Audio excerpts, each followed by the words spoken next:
Stephanie Bottrill told neighbours she simply couldn't afford to live. Now her son has released her suicide note in which she says, "Don't blame yourself for me ending my life. It's my life. The only people to blame are the government." Stephanie had 2 extra bedrooms in her home here in Solihull, which made her liable for a welfare cut under the so-called bedroom tax. Neighbours say she was tortured about how she would afford the extra £20 a week.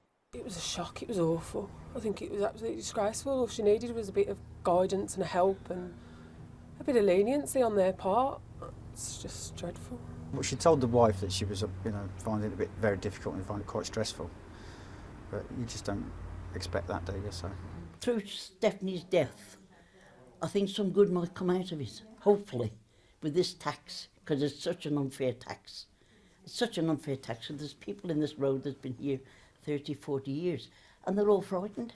They're frightened in case it's going to happen to them. Mrs. Bottrill's son Stephen told the Sunday People she was fine before this bedroom tax. It was dreamt up in London by people living in offices and big houses. They have no idea the effect it has on people like my mum. I don't know the details of her case, it's clearly a tragedy, but I know from my own constituents there are people who are having terrible trauma. 2/3 of people affected by the bedroom tax are disabled. Now, I'm for tough welfare reform, but not hitting the most vulnerable.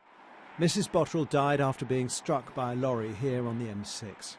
The Samaritans say causes are always complex, but figures released earlier this year show that UK suicide rates have markedly increased in these hard economic times.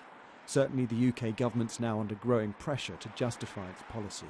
I think those are very tragic circumstances, and certainly I think to try and link them in any way to a general discussion from politicians I think would be wrong.